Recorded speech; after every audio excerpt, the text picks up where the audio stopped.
enjoy character creation more than the actual game itself. I love picking like, ooh, I want this ability, or I want this talent, and like my imagination kind of gets ahead of me. When I'm playing an RPG, like I always spend a disgusting amount of time like customizing and personalizing. I try to make Annie reflect me. She is female, youngish. People don't make themselves look old here. I am a mature woman, but my mind is still a young girl. When I make my personal characters, I like them to look like me so that it reflects the fact that I've overcome this said adversity, and that sort of reflects in real life. When you get to make your own character, it is literally like you get to experience the game. So this is you going through all of these challenges, and it's you doing it. Her personality, I hope, reflects me. She is easygoing, friendly, polite, helpful, enjoys music and dancing, and exploring Second Life. I have a wardrobe of over 700 outfits. This is my character that I've made, and he represents the sort of strengths that I kind of wish that I could have in the real world. You get to experience a kind of different world and different life as yourself without actually, like the threat of it, I suppose. I definitely wanted a female character. That's something that I normally try and do when I play RPGs. I do try and make them maybe more idealized versions of myself. They'll probably be way more sort of attractive or skinnier. Because of my disability, I have like almost no movement in my body. Maybe that's why I tend to play like really fast, really agile kind of characters. Maybe it's just because I kind of dream to be able to do that myself. Being able to run really quick or scale a building in like 2 seconds. Me as a person, I would love to be able to do that. We spend our lives trying to think we never get old. Look at the creams we buy, surgery, all the beauty business, exercise. In Second Life, it's all at the click of a button.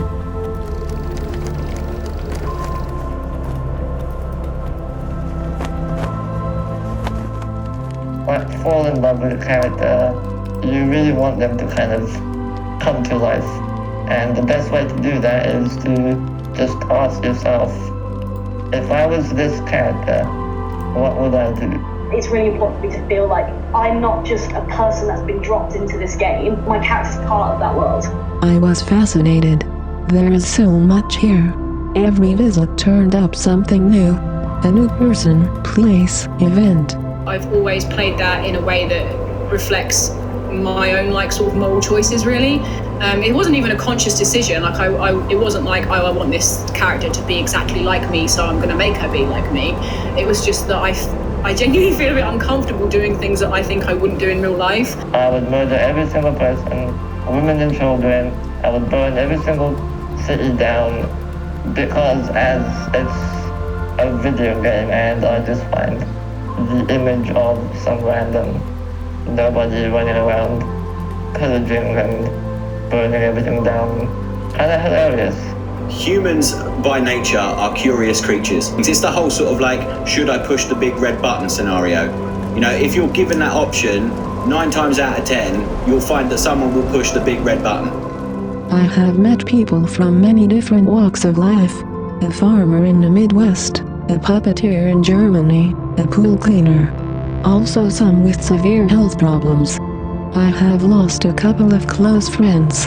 There are many here who find a way of enjoying life even though their bodies fail them. That's the sort of wonderful thing about online RPGs, is that there's often like a problem that work together to solve. You might not have been able to do it by yourself, and I think that sort of mirrors kind of successful relationships in real life, because like when you go through hardships, apparently like relationships are stronger when you go through hardships. I don't see why that's any different. So when we started playing it together, I don't know, it just felt like something really genuinely clicked between the both of us, not just like as people, but in the game as well. The game itself just felt a hell of a lot more fulfilling when there was somebody by your side.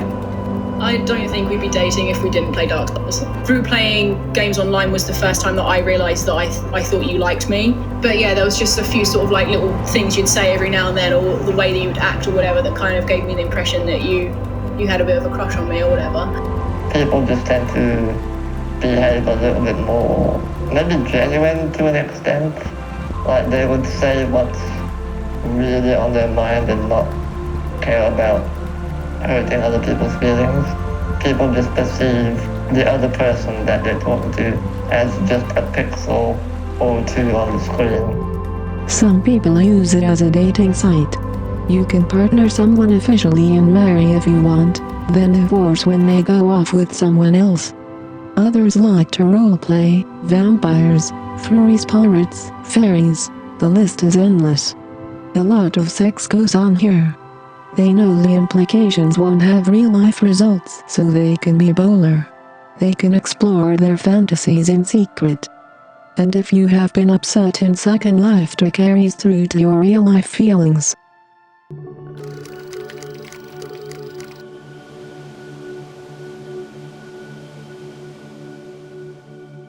The idea of being able to live your entire life in VR is going to be incredibly attractive. I feel like with the reality of the human race and the world as it is right now, I think it will be probably too attractive. It might be so much more appealing than real life is. Even if your real life is great, like the video game world could be anything you want it to be. We are more than just our minds. We are a series of extremely complex biochemical processes. Like everything that you feel, see, touch, smell, hear influences how you think and how you interact with the world, even if it's completely subconscious. If you didn't have those physical emotions, you would be really apathetic to everything around you.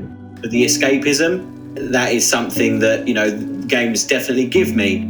I think if I put my whole self into it, that would be terrifying. I think you need control of a physical body, something to relate to, not to abandon it. Feelings are generated by touch, which can be done virtually, but it's not the same.